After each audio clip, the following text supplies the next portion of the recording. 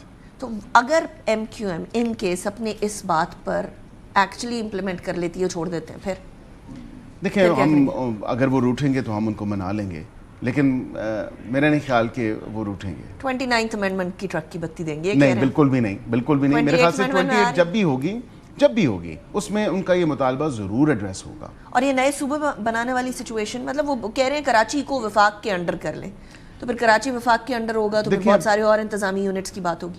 میں یہ سمجھتا ہوں کہ کراچی کو وفاق کے انڈر کرنا یا نہ کرنا یہ کوئی بحث نہیں ہے.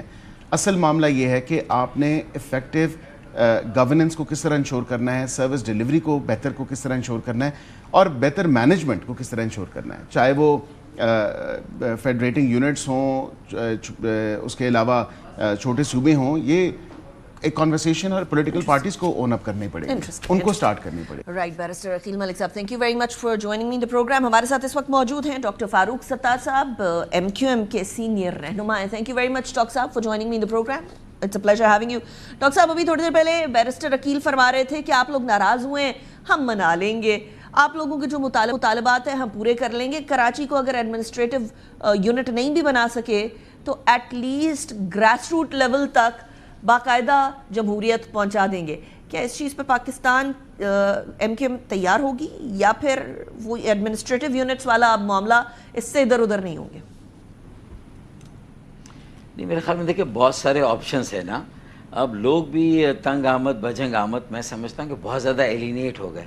اگر کسی ملک, قوم اور معاشرے اور شہر میں رہنے والے لوگ اپنے ہی ملک, معاشرے اور شہر اور وہاں کی بود و باش سے بیگانے ہو جائیں, ایلینیٹ ہو جائیں, عدم تحفظ کا شکار ہو جائیں, احساس محرومی کا شکار ہو جائیں, اور ان کے لیے پھر وہ یہ دیکھیں کہ جو کچھ بھی آئین اور قانون ہے اس کا اطلاق اور اس کے اور پھر جمہوریت کے بھی ثمرات صرف ایک خاص طبقے تک پہنچ رہے ہیں، باقی عوام الناس تو مطلب ہے کہ بالکل غلاموں کی طرح ٹریٹ کیے جاتے ہیں۔ کراچی کو بھی کالونی بنایا جا رہا ہے۔ 18 سالوں کی جو بدترین اور کرپٹ ترین حکمرانی ہے اس کا شاخسانہ لوگوں کے سامنے ہے کہ یہ شہر کراچی دنیا کا چوتھا ناقابل رہائش شہر بن گیا ہے۔ اب اس میں صرف کراچی کا مسئلہ نہیں، یہ جو 140A کی بات کی، اگر بیرسٹر پرویز عقیل یہ کہہ رہے ہیں کہ نیچے تک پہنچا دیں گے تو میرے خیال میں یہ ایک اچھی بات ہے، اس کا میں خیر مقدم کروں گا۔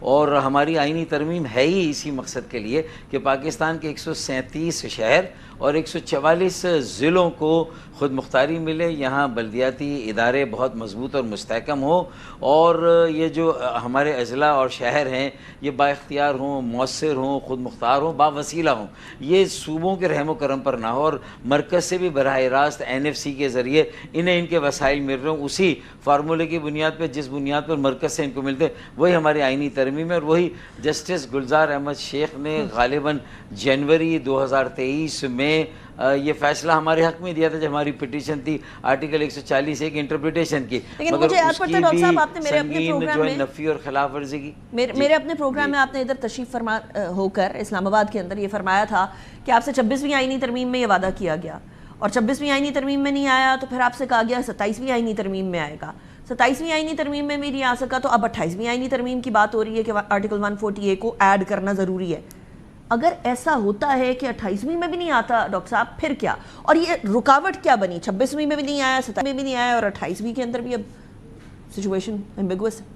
دیکھیں یہ کلیم اللہ سلیم اللہ جو یہ ایک دوسرے پہ الزام لگاتی ہیں، صوبائی حکومت ہمارے وڈیروں جاگیرداروں اور پاکستان کی پیپلز پارٹی کے جو کرتا دھرتا ہے، اور پھر مرکز سے جو PMLN کے جو تمام چوٹی کے جو رہنما ہیں وہ پھر ساری بال واپس پیپلز پارٹی کی کورٹ میں، صوبے کی کورٹ میں ڈال دیتے ہیں، تو میرے خیال میں اب یہ نہیں چلے گا۔ دیکھیں اصل میں تو جب یہ 2023-30 مارچ کو معاہدہ ہوا تھا پاکستان پیپلز پارٹی سے، جس میں بلاول بھٹو زرداری صاحب کے دستخط ہیں اور MQM کے کنوینر خالد مقبول صدیقی صاحب کے، تو اس کے ضامن، اس کے گواہ اور اس معاہدے پر عمل درآمد کی ساری ایشورنس یقین دہانی جو ہے وہ شہباز شریف صاحب نے، مولانا فضل الرحمان نے، جناب اختر مینگل نے اور خالد مقصی صاحب نے دی تھی، جو اس وقت ایک PDM-1 کی ویری انٹرسٹنگلی میں نے ابھی ڈاکٹر حکیم ملک صاحب سے یہی سوال پوچھا ہے، اور وہ کہتے ہیں کہ وہ پچھلی حکومت تھی، وہ پچھلی ضمانت تھی، اب نئی حکومت ہے،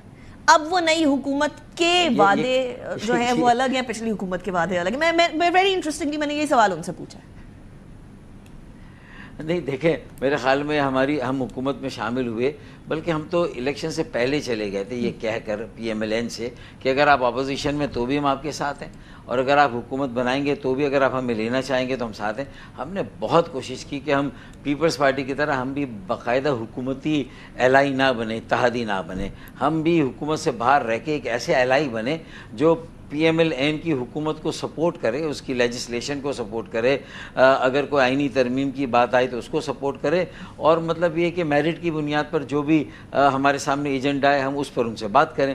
لیکن ان کی ضد تھی، ان کا اصرار تھا کہ نہیں آپ تو الیکشن سے پہلے سے ہمارے ساتھ ہیں، 140 سے تو ہر حال میں ہونا ہے، اور پھر انہوں نے تو میمورنڈم آف انڈرسٹینڈنگ دیکھیں 140 یعنی جو PDM-1 میں تو صرف پیپلز پارٹی اور بلاول بھٹو زرداری نے 140A پہ جو ہے آمادگی ظاہر کی تھی، اور یہ تو MOU تو سائن کیا PMLN نے باقاعدہ کہ ہم آپ کے ساتھ مل کر ایک جو ہے کنسنسس بلڈ کریں گے، ایک اتفاق رائے قائم کریں گے۔ اور ابھی جو بجٹ سازی کے دوران بھی ہمارے 3-4 مطالبات تھے، 140A کا تھا، دوسرا جو تھا گورنرشپ کی ہر حال میں واپسی، اور تیسرا جو تھا وہ مسنگ پرسن کی بازیابی، اور چوتھا کہ 7 ارب روپے سے کام نہیں چلے گا، 7,000 ارب روپے دینے والا شہر جو ہے اسے 70 ارب روپے تو دیے جائیں۔ تو یہ مطالبات ہیں، اور ان پر کم و بیش انہوں نے کہا تھا کہ ٹھیک ہے ری اپروپریشن کے ذریعے سے، پھر مسنگ پرسن کے بھی 3 نام ہم نے دیے تو ان کو جو ہے وہ ایکسیس دی جائے ساری معلومات، ویئر اباؤٹس، ویل بینگ، ان ہمارے جو گمشدہ ساتھی ہیں، یہ ساری باتوں سے اب ہم کہتے ہیں کہ اس کو اسپیڈ اپ کریں۔ جی رات گئی بات گئی نہیں ہونا چاہیے کہ بجٹ سازی ہو گئی, بجٹ پاس ہو گیا, یقین دہانی کرا دی گئی. بلال بھٹو زرداری فلور پہ کہہ رہے ہیں کہ لالی پاپ دے دیا جاتا ہے, تو ٹھیک ہے ہم نے اپنی توپوں کا رخ اب جہاں صوبائی حکومت کی طرف رکھا ہے وہاں برابر کا وفاقی حکومت کی طرف رکھا ہے. احتجاج کی بات کر رہے ہیں, اگر ہم احتجاج کرتے ہیں, احتجاجی تحریک چلاتے ہیں. ڈاکٹر صاحب اگر آپ کو میری آواز آ رہی ہو, پرائم منسٹر کہہ رہے ہیں کہ ہم تو مانتے ہیں, پی ایم ایل این کہتی ہے ہم تو مانتے ہیں, لیکن بلاول بھٹو زرداری صاحب کہتے ہیں میرے ووٹ کے بغیر تو اور میری اجازت کے بغیر تو آپ کو چل نہیں سکتے ہیں. تو اگر آپ توپوں کا رخ کر لیتے ہیں پی ایم ایل این کی طرف اور اجازت بلاول بھٹو زرداری صاحب کی ووٹوں کے تھرو نہیں ہوتی, تو پھر کیا ہوگا؟ پھر پی ایم ایل این کیا کر سکتی ہے؟ دیکھیں پی ایم ایل این کی یہی تو اب سیاست کی آزمائش اور امتحان ہے نا. ایسے کیسے ہو سکتا ہے کہ وہ ون وے ٹریفک چلائے, ہمیں حکومتی ذمہ داریوں کا بوجھ بھی ڈال دیں, تو وزارتیں صرف جو اسلام آباد اور مرکز کی حد تک محدود ہے وہ دے دیں, وہ ہم لے کے ہم صرف مضبوطی اور استحکام کے لیے, جمہوریت کے تسلسل اور دوام کے لیے اسی طرح ہم ٹیکن فار گرانٹیڈ لیے جائیں, تو میرے خیال میں اس کی پھر کوئی حد ہوتی ہے. جیسے لوگوں کے بیگانگی, ان کی مظلومیت, ان کے ساتھ ہونے والی ناانصافی, وہ جو صبر کر رہے ہیں, برداشت کر رہے ہیں, اس کی ایک حد ہے. ڈاکٹر صاحب thank you very much for joining me. اسی کے ساتھ جاتے ہیں اس کے بعد ذرا ایران اور یو ایس اے کے بیچ میں بھی کچھ ثالثی کے مسئلے تو نہیں تھے, لیکن مسئلے وعدے کے تھے. بات کریں گے بریک کے بعد. Welcome back after break. ایک طرف پاکستان کی سیاست, پاکستان کے اندرونی معاملات, دوسری طرف پاکستان نے جو ثالثی کرائی ہے دو ممالک کے اندر, وہ بھی اس ٹائم پر کہاں کھڑی ہے اس کو اینالائز کرنا بڑا امپورٹنٹ ہے, اس لیے کیونکہ strait of Hormuz still a bone of contention. اس ٹائم پر نیوکلیئر اثاثوں کی بات, جو اثاثے منجمد ہیں ان کی بات, یہ کدھر تک پہنچے گی, اور 9 تاریخ کو جب یہ پورا سوگ کی جو سچویشن ایران کے اندر ہے وہ ختم ہو جائے گی, تو اس کے بعد جو نیکسٹ راؤنڈ آف ٹاکس ہوگا اس میں کیا توقع کی جائے, اس حوالے سے بات کریں گے. ہمارے ساتھ سردار مسعود خان صاحب موجود ہیں, سابق سفیر رہ چکے ہیں پاکستان کے امریکہ کے اندر, چین کے اندر مستقل مندوب رہ چکے ہیں پاکستان کے یو این میں, اور صدر رہ چکے ہیں آزاد جموں و کشمیر کے. Thank you very much Masood Khan صاحب for joining me in the programme. It's always a delight having you. Sardar صاحب, سب سے پہلے اب جب یہ سوگ کا سما ختم ہوگا ایران میں, 9 تاریخ کو تدفین ہو جائے گی آیت اللہ خامنائی کی, تو اس کے بعد توقع کیا کی جائے؟ کیونکہ ابھی تک according to Reuters, according to the U S media, کوئی بات آگے نہیں بڑھی اس چیز سے جو اسلام آباد ایم او یو کے اندر لکھا ہوا تھا, کوئی ٹیکنیکلٹیز کے اندر کوئی بریک تھرو نہیں ہوا ابھی تک. So what should we expect کہ یہ قطر کی ملاقات کے بعد جب ملاقات ہوگی تو کیا ہوگا؟ اس میں ہم یہ کہہ سکتے ہیں کہ مذاکراتی عمل جاری رہے گا. یعنی فریقین نے یہ تصدیق کی ہے کہ اس کے بعد جو ہے سوگ کے بعد 9 جولائی کے بعد مذاکرات دوبارہ ہوں گے. کہاں ہوں گے, کس دورانیے کے ہوں گے, یہ ابھی معلوم نہیں ہے. لیکن میں سمجھتا ہوں کہ دوحہ میں ان کو جو ہے ایک دوسرے کی پوزیشن سمجھنے میں کچھ آسانی ملی ہے, لیکن ساتھ ساتھ جو ہے کوئی نئی الجھنیں ابھر رہی ہیں. خاص طور سے جو اس وقت آبنائے ہرموز کا مسئلہ دوبارہ سے اٹک گیا ہے. اس کی ایران اصرار کر رہا ہے کہ اس نے جو لین بنائی تھی اپنی سرحد کے قریب, آبنائے ہرموز کی اپنی سرحد کے قریب, وہی جو ہے سرکاری ہونی چاہیے, وہی جو ہے مصدقہ ہونی چاہیے. لیکن دوسری طرف عمان نے, حالانکہ عمان کے ساتھ یہ مشاورت کرتے رہے, عمان نے 2 چیزیں کہہ دی ہیں کہ اس کے پاس سے, اس کی سرحد کے پاس سے جو آبنائے ہرموز گزرتا ہے اسے استعمال کیا جا سکتا ہے, اور بہت سے ویسلز نے اور آئل ٹینکرز نے اسے استعمال کرنا شروع کر دیا ہے.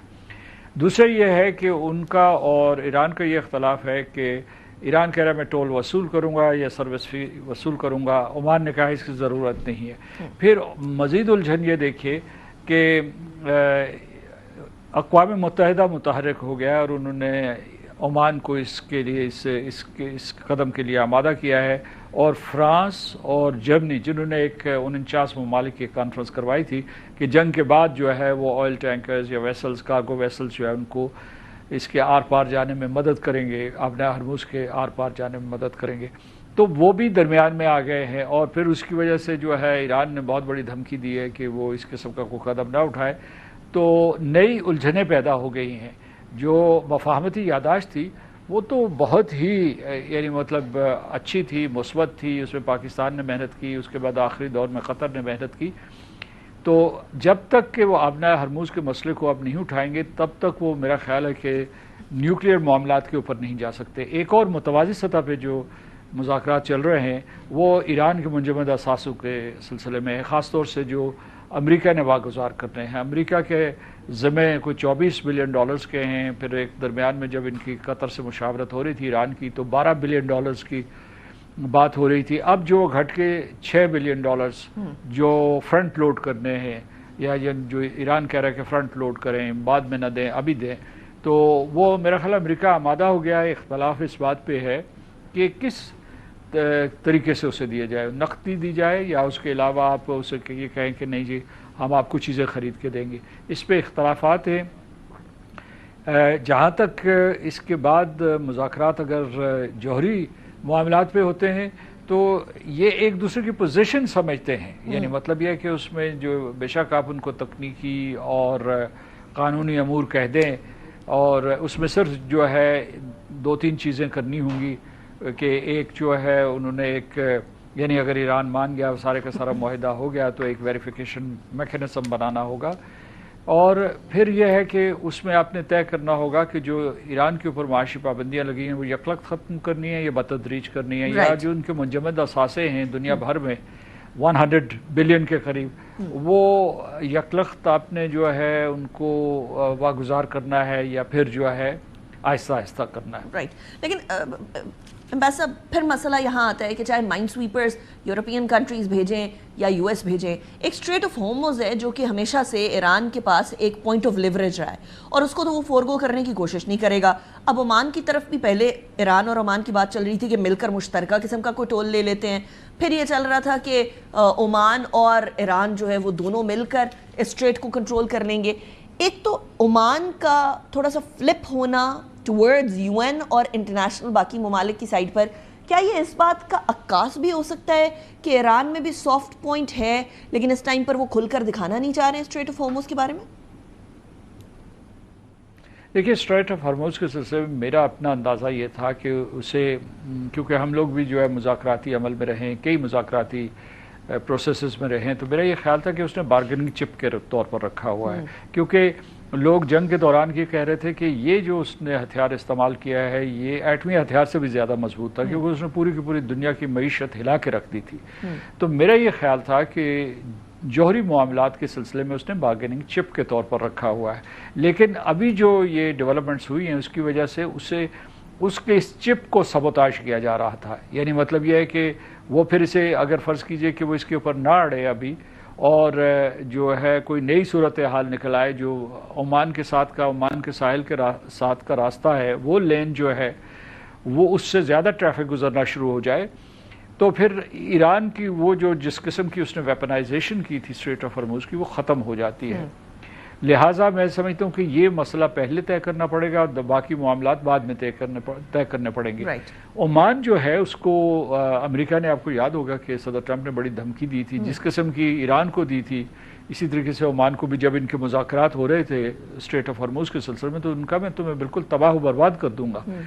دوسرا یہ ہے کہ ابھی اور بہت سی ڈیولپمنٹس ہو رہی ہیں کیونکہ جو ہے آہستہ آہستہ امریکی افواج کا انخلا ہو رہا ہے اس علاقے سے اور پھر جو ہے وہ اپنی بیسز میں بھی جو ہے کوئی ودرالز کر رہے ہیں. وہ قطر میں ان کا ہوائی اڈہ ہو یا 5th فلیٹ ان بحرین ہو تو بہت سی چیزیں چل رہی ہیں. یہ ساری چیزیں آپ الگ رکھتے ہیں.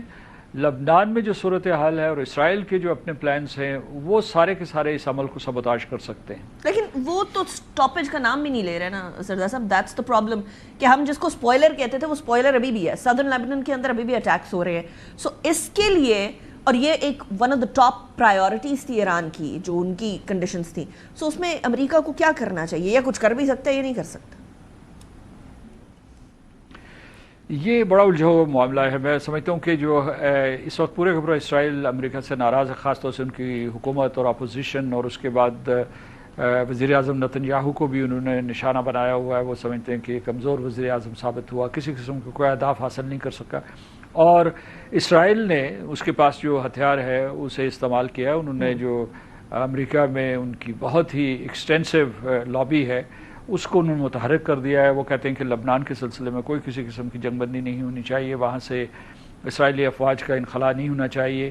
اور دوسرا یہ ہے کہ وہاں صدر ٹرمپ کی کیبنٹ خود سپلٹ ہو گئی ہے